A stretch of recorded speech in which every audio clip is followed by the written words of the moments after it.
The morning mist hung low over the ancient towers of Valdoria Castle, casting long shadows across the cobblestone courtyard where servants hurried about their daily duties. Queen Camilla stood at her chamber window, watching the bustle below with calculating eyes. Her reflection in the glass showed a woman in her 60s, still striking despite the silver that now threaded through her auburn hair. The heavy crown jewels around her neck caught the early sunlight, a reminder of the power she had fought so hard to claim. 3 years had passed since she had married King Edmund after the death of his beloved first wife, Queen Isabella. The transition had not been easy. Isabella had been adored by the people, known for her charity work and gentle nature. Camilla, on the other hand, had come from minor nobility and had worked as Edmund's advisor for years before their relationship turned romantic. The court whispered about her ambitions, about how quickly she had moved from grieving widow's confidant to queen. But Camilla had proven herself capable. She had streamlined the royal household, cut unnecessary expenses, and brought a practical efficiency to court life that had been lacking during Isabella's reign. Still, she knew that many viewed her as an interloper, particularly Princess Catherine, Edmund's daughter-in-law. Catherine had married Prince William, Edmund's eldest son and heir to the throne, 5 years ago in a wedding that the entire kingdom had celebrated. Young, beautiful, and genuinely kind-hearted, Catherine embodied everything the people wanted in a future queen. She had already given birth to 2 children, securing the royal line, and her popularity with the common folk grew stronger each day.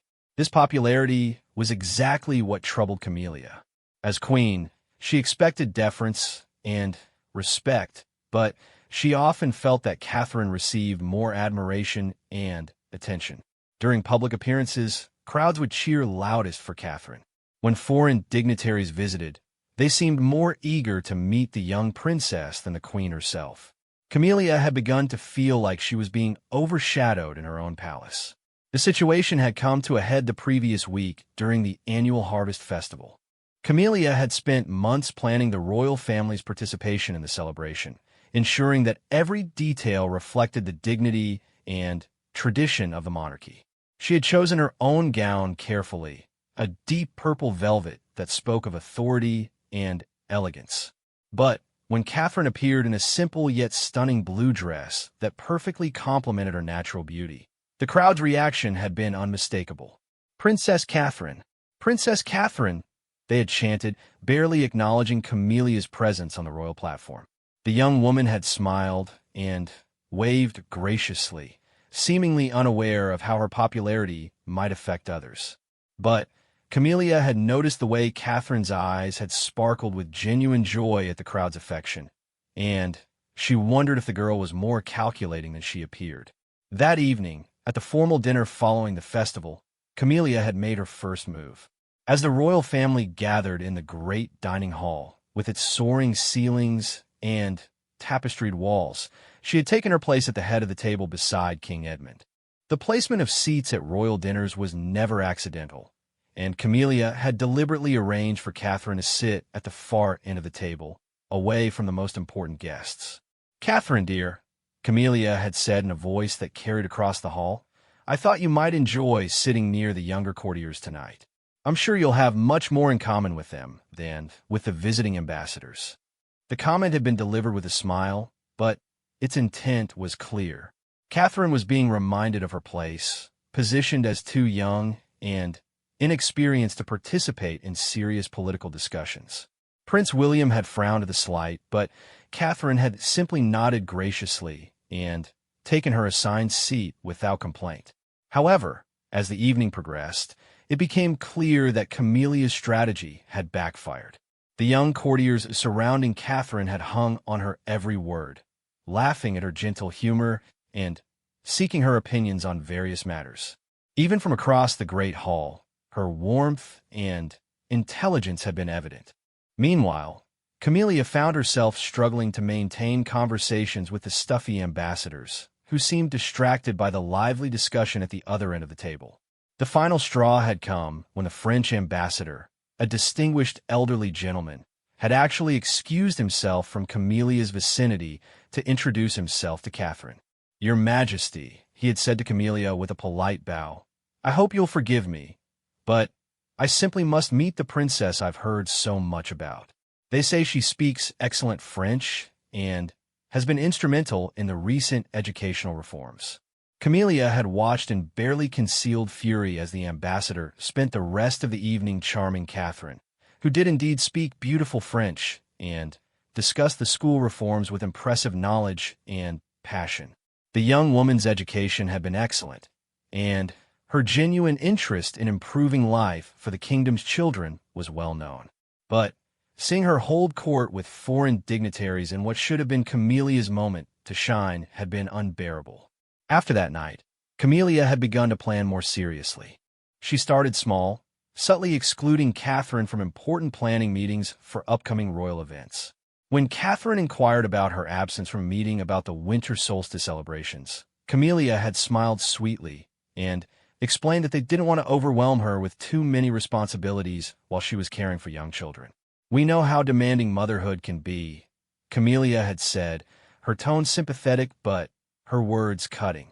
"The Queen Mother and I have decided it's best if you focus on your family duties for now."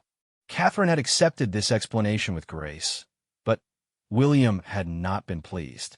He had approached his stepmother later that week, his jaw set with determination. "Camilla," he had said, using her given name rather than her title in a subtle show of disrespect, "Catherine has always been involved in royal planning. She enjoys the work, and she's good at it. I don't understand why she's suddenly being excluded." Camilla had been ready for this conversation. She had arranged to meet William in the castle's library, surrounded by ancient books and portraits of past monarchs. The setting reinforced her authority while providing a seemingly neutral space for discussion. "William, dear," she had replied, settling into one of the leather armchairs with practiced elegance, "I'm simply trying to protect Catherine. The pressures of royal life can be overwhelming, and I've noticed she seems tired lately. Perhaps it would be better if she took some time to rest and focus on the children." But William was not easily manipulated. His mother Isabella had taught him to see through political maneuvering, and he recognized Camilla's tactics for what they were. "Catherine is perfectly capable of managing her duties," he had said firmly. "She's been doing so successfully for years. If this is about the attention she received at the Harvest Festival, then we need to discuss it openly rather than playing games." The directness of his response had surprised Camilla. She had expected him to accept her explanations or perhaps become flustered by the confrontation. Instead, he had called out her behavior with the confidence of someone who knew exactly what was happening and why.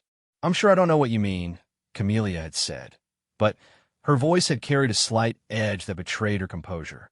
"I'm simply doing what's best for the family and the kingdom."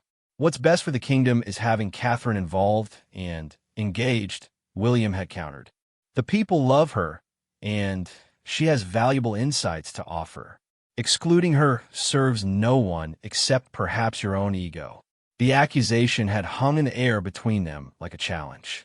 Camilla had felt her carefully maintained facade beginning to crack. How dare this young man, barely 30 years old, question her judgment and motives? She was the queen, chosen by his father to help lead the kingdom. And I think you forget that Catherine is the future queen of this kingdom. Treating her as anything less than that is not just disrespectful to her, but to the crown itself. The conversation had ended there, with both parties understanding that battle lines had been drawn. Camilla had watched William leave the library with a mixture of anger and grudging respect. The young man had more steel in his spine than she had given him credit for. But, rather than deterring her, his defiance had only strengthened her resolve. Over the following days, Camilla had begun implementing more subtle strategies. She started scheduling important meetings during times when Catherine would be busy with the children, making it seem like a mere scheduling conflict rather than deliberate exclusion. She began praising Catherine's mothering skills publicly while subtly suggesting that royal duties might interfere with proper child-rearing. "Catherine is such a devoted mother," Camilla would say to visiting nobles. "It's wonderful to see a princess who puts family first." I always worry that too many official duties might take away from that precious time with the children. The comments were designed to create a narrative that Catherine was choosing to step back from royal responsibilities rather than being pushed out. It was a clever strategy that allowed Camilla to appear supportive while actually undermining Catherine's position. But Catherine was not as naive as Camilla had hoped. The young princess had grown up in a political family and understood the games being played around her. She began keeping careful track of the meetings and events from which she was excluded, documenting the pattern of exclusion that was emerging. She also started reaching out directly to other members of the court, maintaining relationships that Camilla could not control.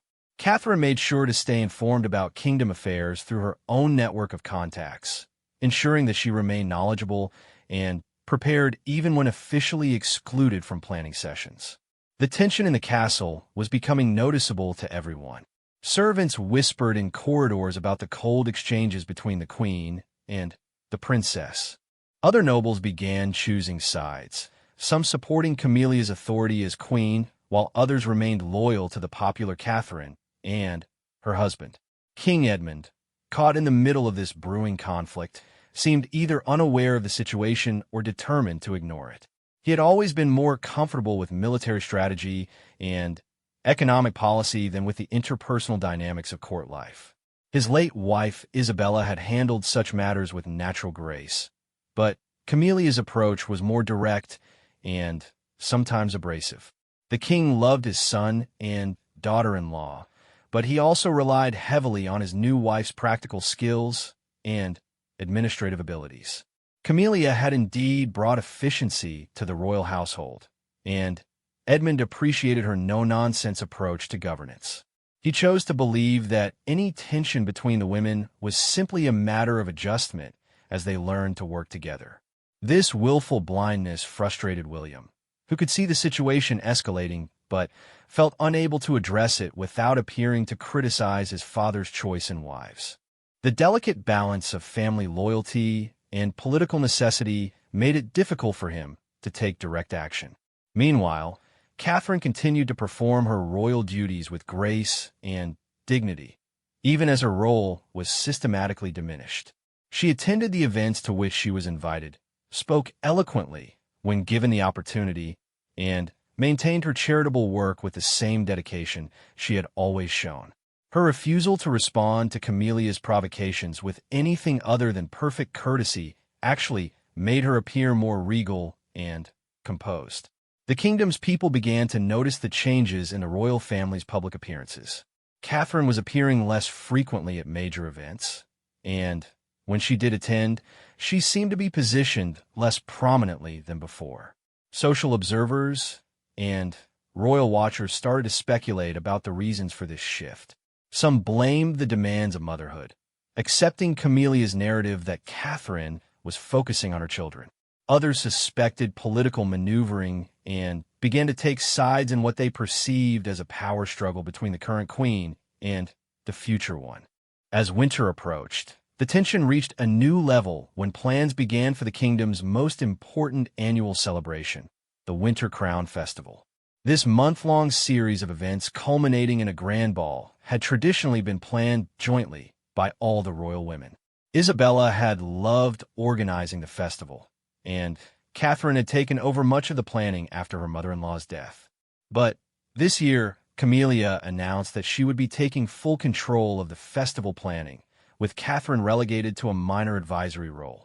The decision was presented as a matter of efficiency and experience, but everyone understood its true meaning. Camilla was asserting her dominance over the kingdom's most visible royal tradition.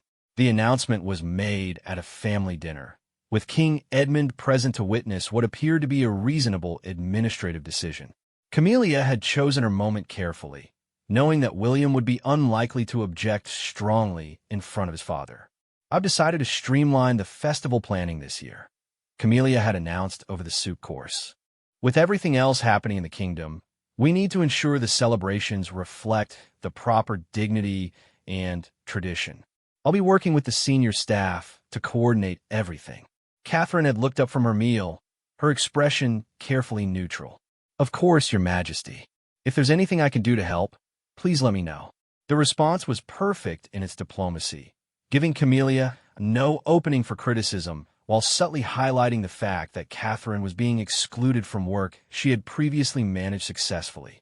William's hand had tightened on his fork, but he remained silent, understanding that this was not the time or place for confrontation.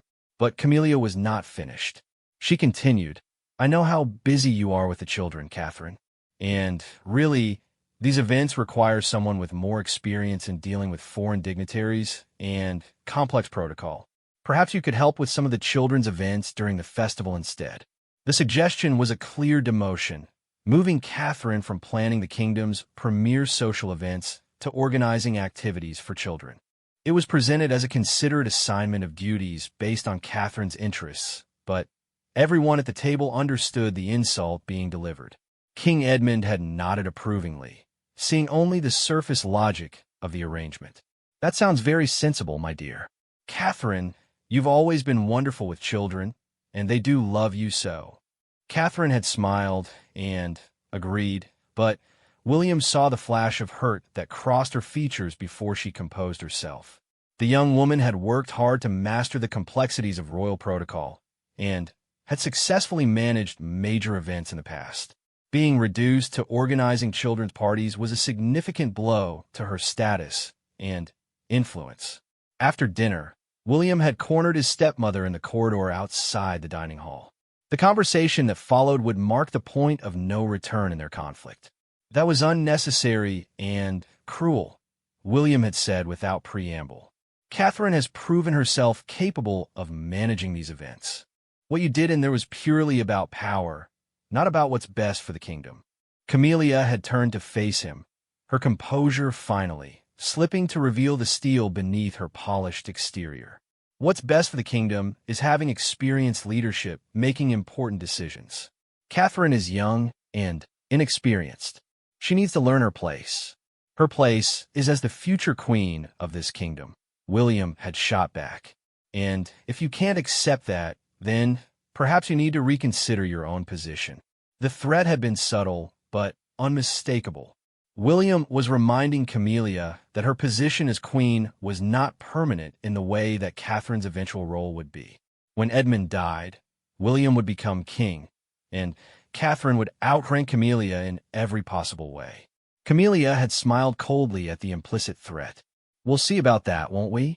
Your father is still very much alive and very much the king, and I am his chosen queen. Perhaps it's you who needs to learn about respecting authority." The conversation had ended with both sides understanding that the conflict was no longer about festival planning or meeting schedules. It had become a fundamental power struggle for influence and position within the royal family. As William returned to his chambers that night, he found Catherine waiting for him, still dressed in her dinner gown, but with her formal jewelry removed. She looked young and vulnerable in the lamplight, but her expression was determined. "We need to talk," she had said simply. "About Camilla, about what's happening, and about what we're going to do about it." William had taken her hands in his, feeling the slight tremor that betrayed her emotional state despite her calm exterior. "I won't let her marginalize you like this. You're too important to this kingdom and to me." Catherine had squeezed his hands gratefully, but her next words revealed a strategic mind that Camilla had underestimated. "She's made a mistake, William. By excluding me so obviously, she's shown everyone exactly what she's doing. People aren't stupid. They can see the politics at work here." As the couple talked late into the night, they began to formulate their response to Camilla's challenge. They understood that they were now engaged in a battle for the future direction of the monarchy, with the stability of the kingdom potentially hanging in the balance. The first phase of the royal power struggle was complete. Lines had been drawn, positions had been taken, and both sides had revealed their strategies. But this was only the beginning. The Winter Crown Festival would provide the stage for the next act in this drama, where Camilla's bid for dominance would face its first real test against William and Catherine's determination to protect their position and the kingdom's future. In her chambers, Camilla sat before her dressing table, removing the day's jewelry with careful precision. She studied her reflection, seeing not just a queen, but a woman who had fought for everything she had achieved. She had no intention of stepping aside for a younger, more popular rival. The game was just beginning, and she intended to win. The ancient walls of Eldoria Castle had witnessed many conflicts over the centuries, but few as subtle and dangerous as the one now unfolding within the royal family. As December snow began to dust the battlements, Queen Camilla threw herself into planning the Winter Crown Festival with an intensity that bordered on obsession. She understood that this event would serve as a proving ground, a public demonstration of her authority and capabilities as queen.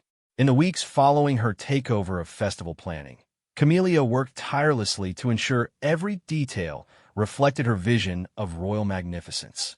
She scheduled meetings with foreign ambassadors, coordinated with master craftsmen, and reviewed every aspect of the month-long celebration. Her approach was methodical and efficient, leaving nothing to chance. But efficiency was not the same as inspiration, and Camilla soon discovered that managing an event beloved by the people required more than administrative skill. The Winter Crown Festival had always been as much about connecting with the kingdom's citizens as it was about displaying royal grandeur. Under Queen Isabella's guidance, and later with Catherine's input, the festival had maintained a warmth and accessibility that made the people feel included in the royal celebration. Camilla's vision was different. She saw the festival as an opportunity to reinforce the monarchy's authority and dignity. Her plans emphasized formal protocol, elaborate ceremonies, and clear distinctions between royalty and commoners. While impressive, her approach lacked the personal touch that had made previous festivals so cherished by the people. The first sign of trouble came when Camilla met with the Master of Ceremonies, Lord Harrison, an elderly gentleman who had organized royal events for over 3 decades. He had worked closely with both Queen Isabella and Princess Catherine, and his experience gave him unique insight into what made royal celebration successful. "Your Majesty," Lord Harrison had said carefully during one of their planning sessions, "I wonder if we might consider incorporating some of the traditional elements that have proven popular in past years. The people have come to expect certain touches of warmth and accessibility." They were meeting in Camilla's private study, a room she had redecorated to reflect her taste for understated luxury.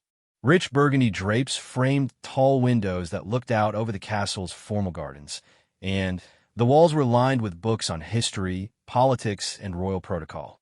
Camilla had looked up from the detailed schedules spread across her mahogany desk, her expression cool.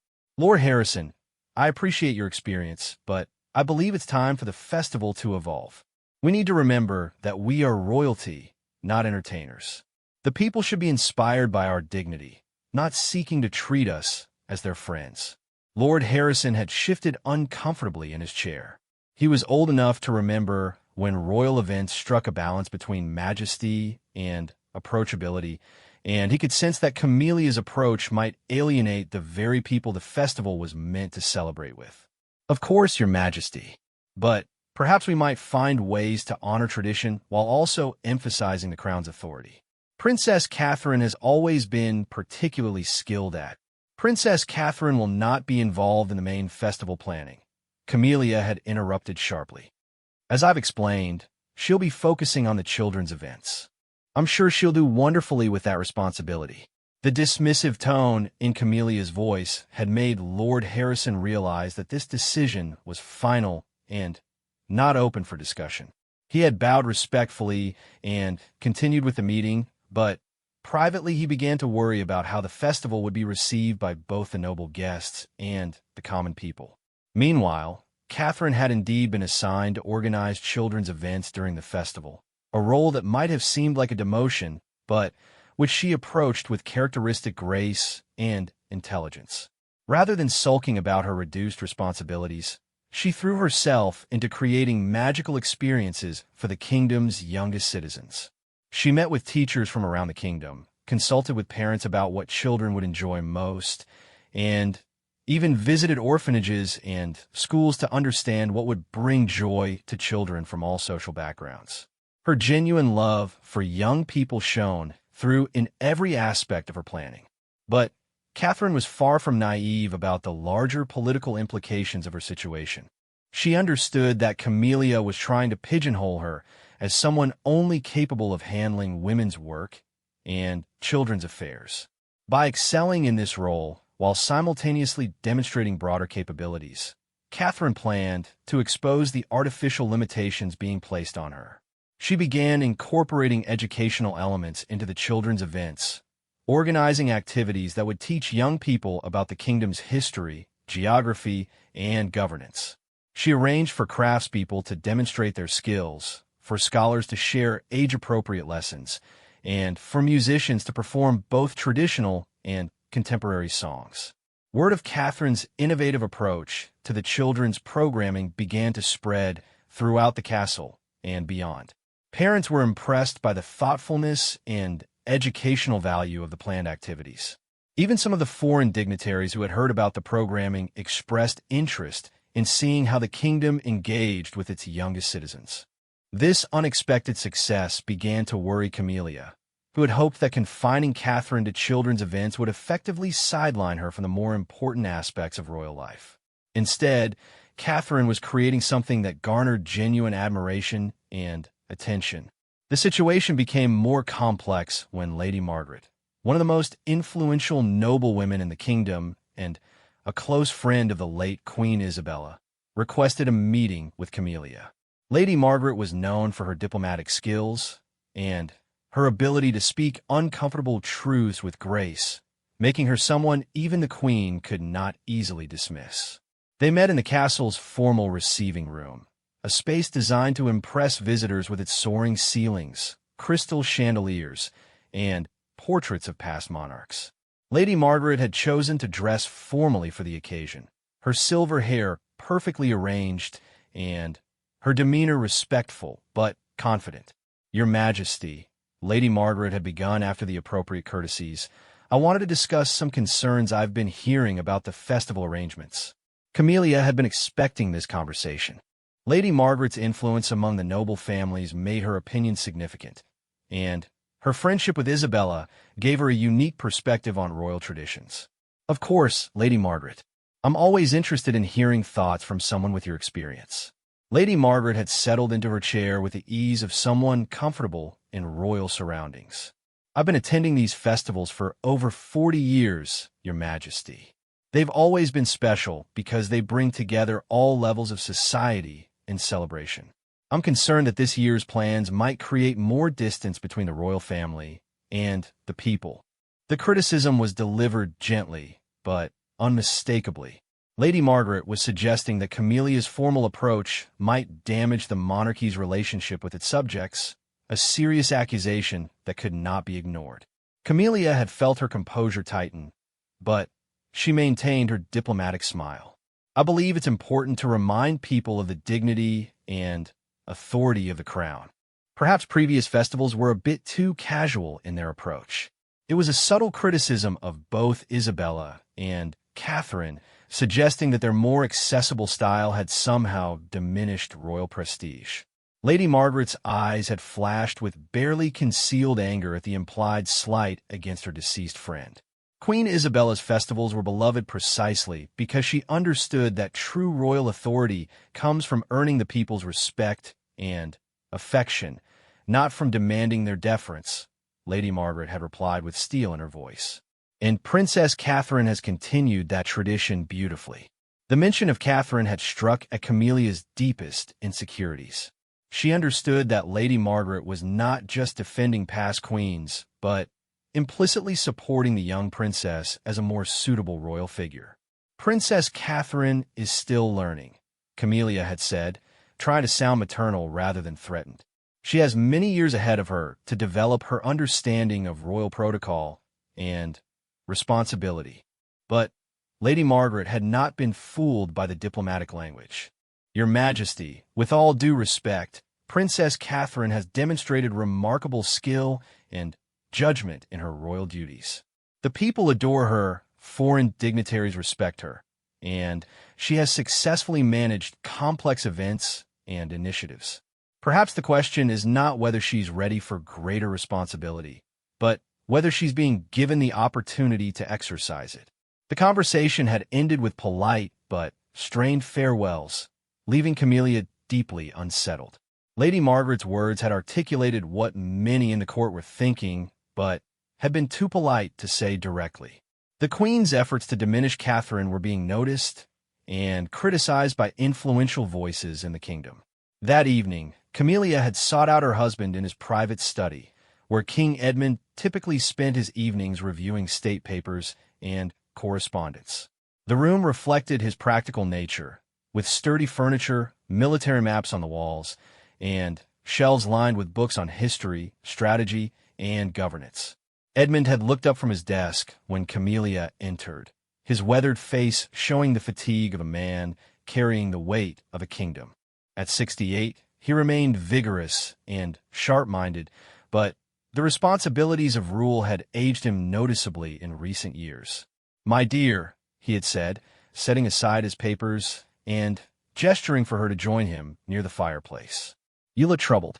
Is everything well with the festival preparations?" Camilla had chosen her words carefully, understanding that Edmund's support was crucial to maintaining her position. "Everything is proceeding smoothly, but I've been thinking about the family dynamics and how they might affect the monarchy's stability." Edmund had frowned, sensing that this conversation was about more than event planning. "What do you mean?" "I'm concerned about the expectations being placed on Catherine," Camilla had said, settling into the chair across from her husband. "She's still very young, and the pressure to take on too much responsibility too quickly might not be healthy for her or for the crown." It was a clever approach, framing her efforts to limit Catherine's role as concern for the young woman's well-being rather than as a power grab. Edmund, who genuinely cared about his daughter-in-law's happiness, was receptive to this line of reasoning. "Catherine has always seemed to handle her duties well," Edmund had said thoughtfully. "She appears to enjoy the work." "But that's just it," Camilla had pressed. "She's so eager to please that she might take on more than she can truly manage. I've noticed she looks tired lately, and with 2 young children to care for, perhaps it would be better if we allowed her focus on her family responsibilities." Edmund had nodded slowly, considering his wife's words. He had indeed noticed that Catherine seemed more subdued lately, though he had attributed it to the natural challenges of motherhood rather than any political maneuvering. "Perhaps you're right," he had said finally. "Isabella always said that royal duty should never come at the expense of family happiness. If Catherine is feeling overwhelmed, we should certainly support her in focusing on what matters most to her." Camilla had hidden her satisfaction at this response. By positioning herself as Catherine's protector rather than her rival, she had gained Edmund's support for limiting the young woman's role in royal affairs. But William had been watching his father and stepmother's relationship carefully, and he recognized the manipulation taking place. He understood that Camilla was using Edmund's love for his family against them, twisting his concern for Catherine's well-being into justification for sidelining her. The prince decided it was time for a direct conversation with his father, one that would force Edmund to confront the reality of what was happening in his own household. William requested a private meeting, suggesting they take one of their traditional rides around the castle grounds. The December morning was crisp and clear as father and son rode through the forest paths that surrounded Valdoria Castle. Both men were skilled horsemen, and the physical activity of riding often helped them have difficult conversations more easily. "Father," William had begun as they guided their horses along a familiar trail, "I need to talk to you about Catherine and Camilla." Edmund had glanced at his son, noting the serious tone in his voice. "What about them?" "Catherine isn't overwhelmed or tired because of her royal duties," William had said directly. "She's being systematically excluded from important responsibilities, and it's affecting her deeply." The accusation hung in the air between them as their horses picked their way through the forest. Edmund had felt a flash of defensive anger on behalf of his wife, but he forced himself to consider his son's words carefully. "That's a serious accusation, William. What makes you think such a thing?" William had been prepared for this question.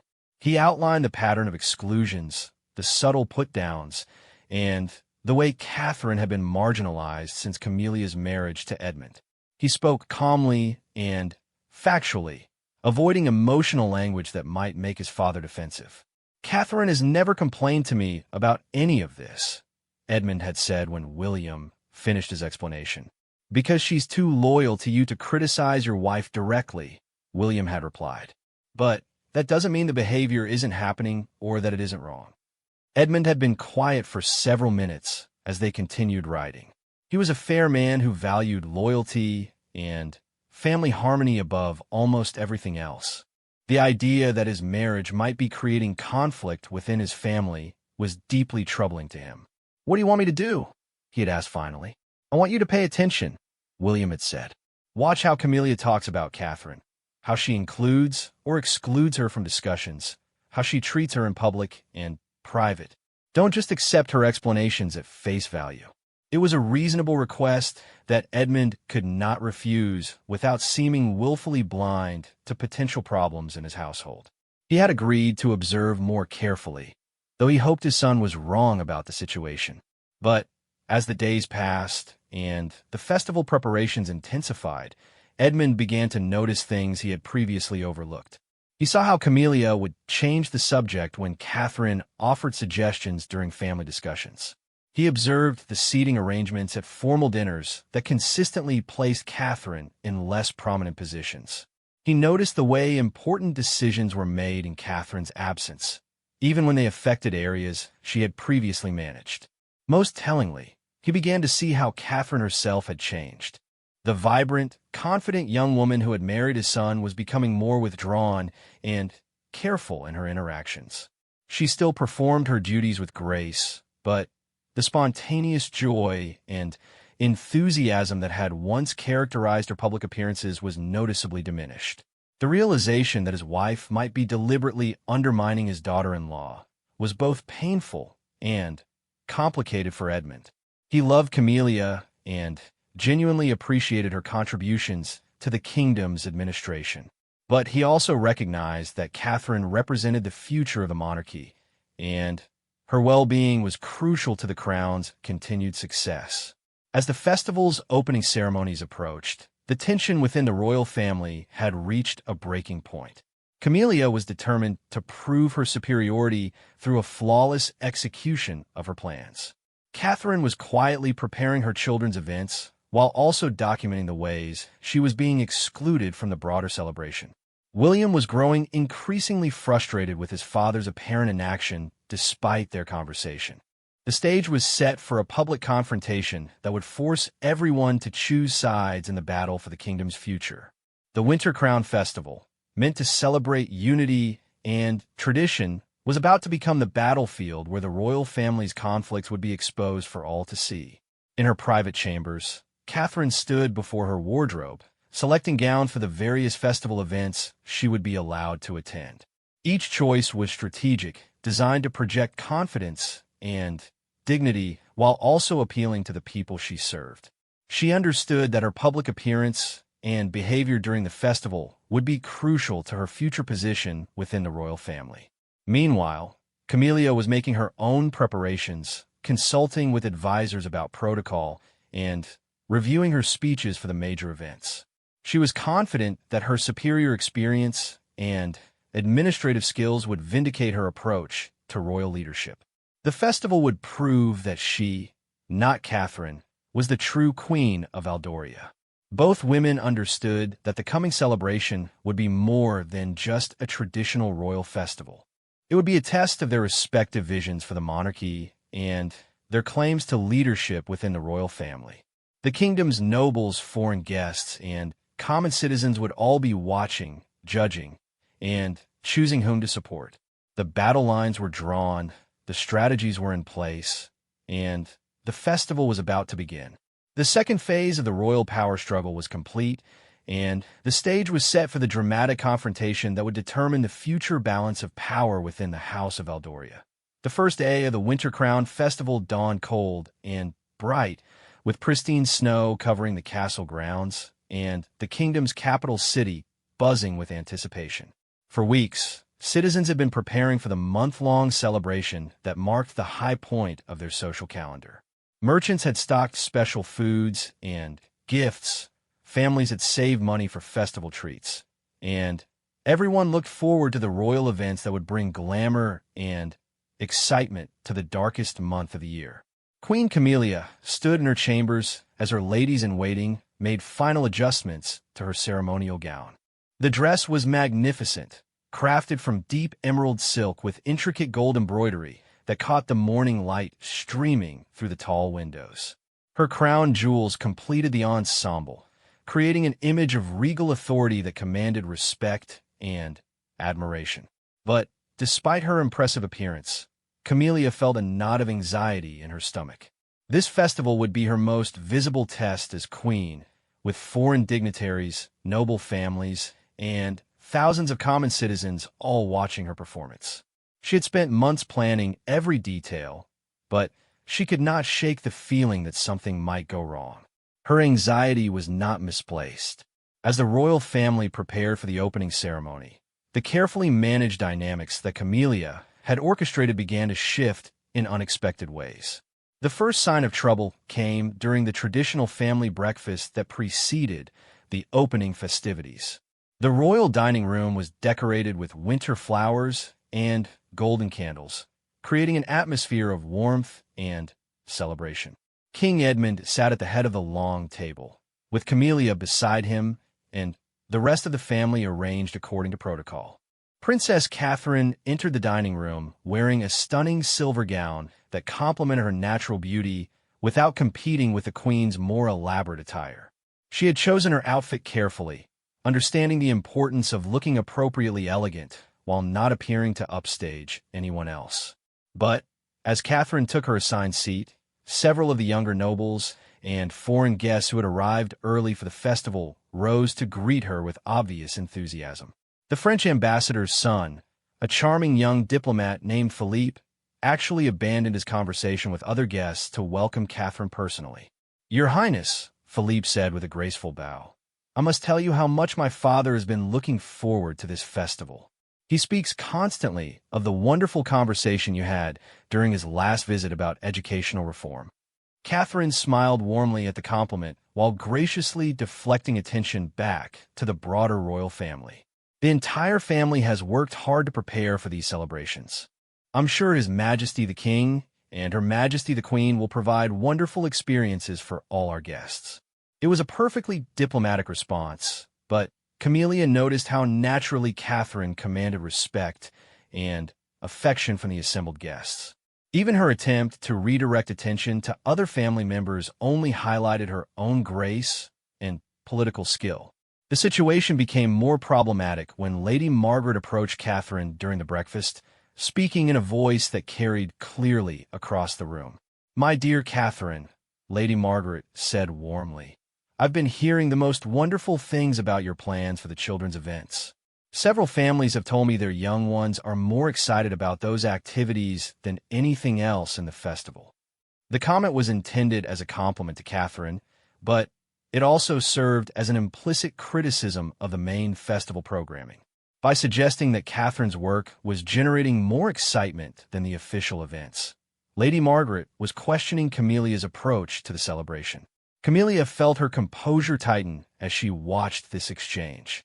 She had hoped that relegating Catherine to children's programming would minimize her visibility and influence during the festival. Instead, it appeared that Catherine was creating positive attention for herself while potentially making the main events look less appealing by comparison.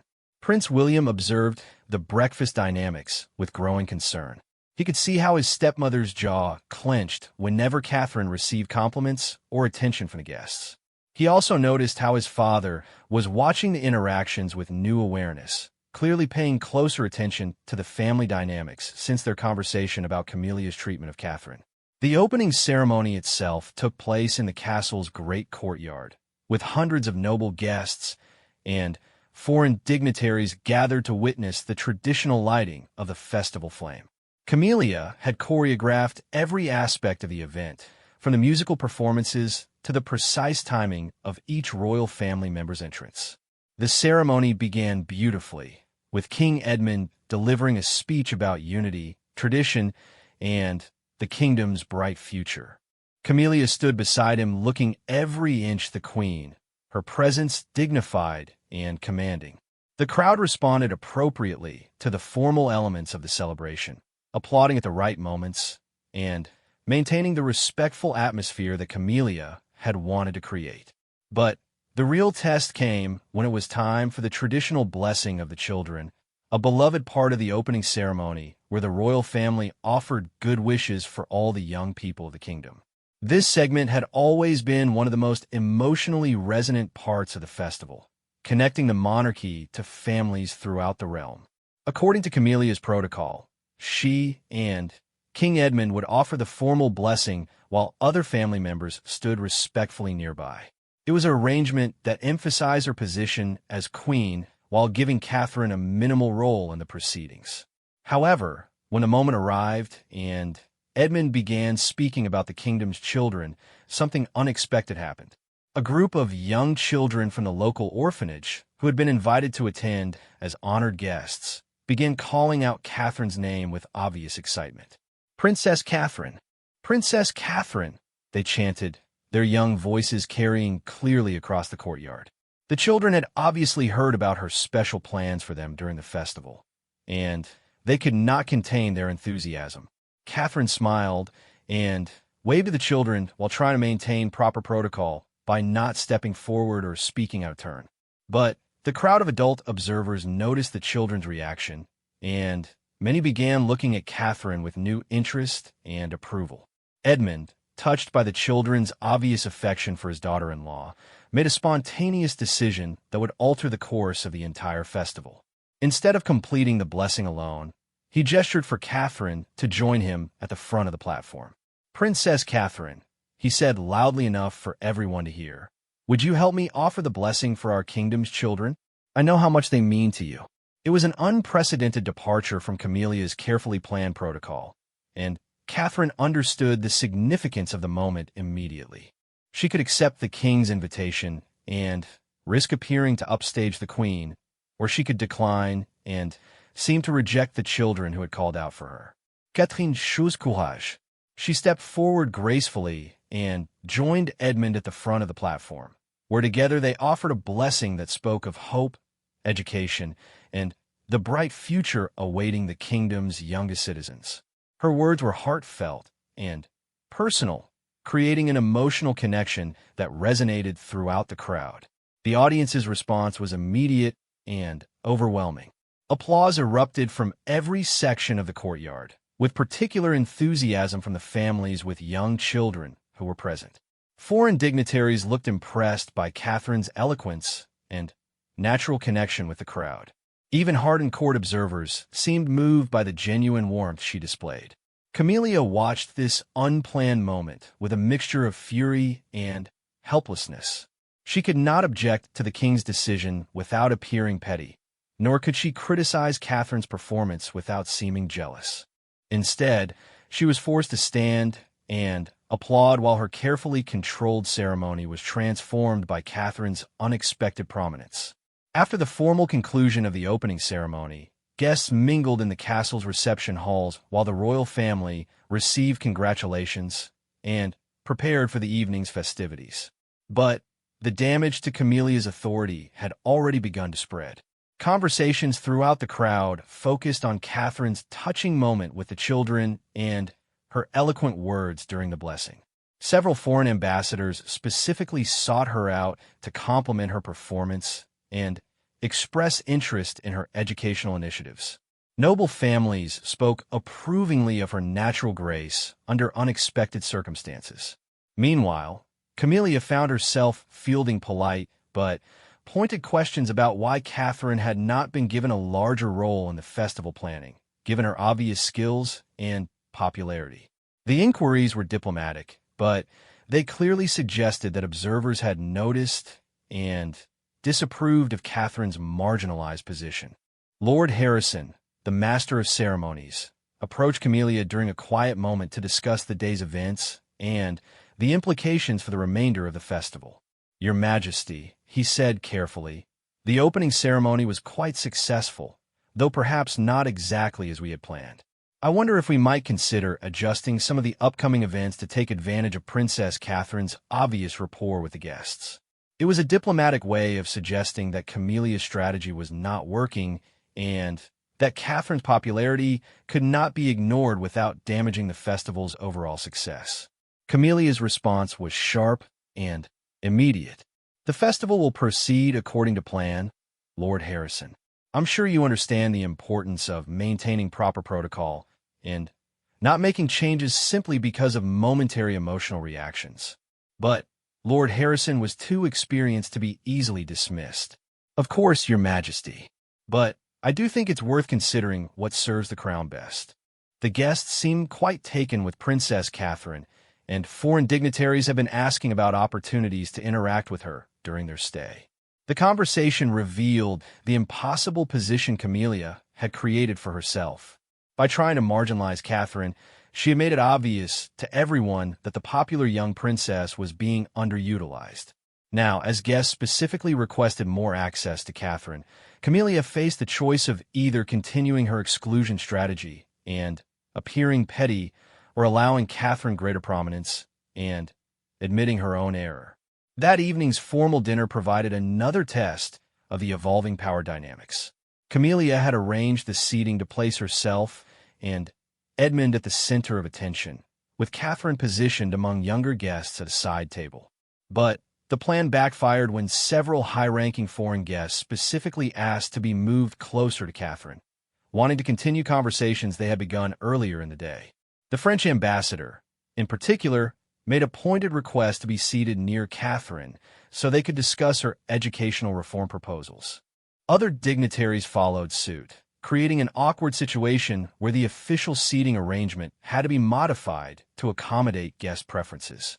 As dinner progressed, it became clear that Catherine's table had become the liveliest and most engaging part of the evening. Her natural intelligence, combined with her genuine interest in improving life for the kingdom's citizens, made her a compelling conversationalist for the visiting diplomats and nobles. William watched the evening unfold with a mixture of pride in his wife and concern about the escalating conflict with his stepmother. He could see how Camilla's composure was becoming increasingly strained as Catherine inadvertently outshone her at every turn. King Edmund was also observing the dynamics with new understanding. His conversation with William had sensitized him to the subtle ways that Catherine was being marginalized, and the evening's events made it clear that these efforts were both unfair and counterproductive. The breaking point came when the evening's entertainment began. Camilla had arranged for a formal classical music performance, followed by traditional court dancing that emphasized protocol and ceremony. It was elegant and dignified, but also somewhat stiff and removed from the celebratory spirit that guests expected from a festival. However, as the evening wound down, a group of young nobles convinced the musicians to play some livelier, more contemporary music. Catherine, responding to the changed atmosphere, began dancing with a grace and joy that transformed the entire mood of the gathering. Soon, other guests joined in, creating an impromptu celebration that was far more spirited and enjoyable than the formal entertainment Camilla had planned. Foreign visitors seemed delighted by this glimpse of the kingdom's more relaxed social culture, and even older nobles found themselves drawn into the festivities. Camilla watched from her position at the head table as the party she had meticulously planned evolved into something entirely different under Catherine's inadvertent influence. The young woman was not trying to upstage anyone. She was simply responding naturally to the music and the festive atmosphere. But her authentic joy and grace made everyone else's enjoyment more complete. As the evening finally ended and guests began retiring to their chambers, Camilla realized that the first day of her festival had become a triumph for Catherine rather than a demonstration of her own capabilities as queen. Despite all her careful planning and protocol, she had been overshadowed by a young woman who was not even trying to compete. But Camilla was far from ready to concede defeat. As she prepared for bed that night, her mind was already working on strategies for regaining control of the narrative and reasserting her authority. The festival was far from over, and she was determined to prove that experience and royal prerogative trump popularity and natural charm. Meanwhile, Catherine reflected on the day's unexpected turns as her ladies-in-waiting helped her out of her gown. She had not planned to become the center of attention, and she genuinely felt uncomfortable about inadvertently overshadowing the queen. But she also understood that she could not diminish herself simply to make others feel more secure. The first day of the Winter Crown Festival had revealed the fundamental tensions within the royal family, while also demonstrating Catherine's natural gifts and the people's genuine affection for her. The stage was now set for an even more dramatic confrontation, as both women understood that the stakes had risen considerably. The battle for influence and authority within the royal family was no longer subtle or hidden. It had become a public spectacle that would determine not just personal positions, but potentially the future direction of the monarchy itself. The remaining weeks of the festival would test both women's resolve and reveal which vision of royal leadership would ultimately prevail.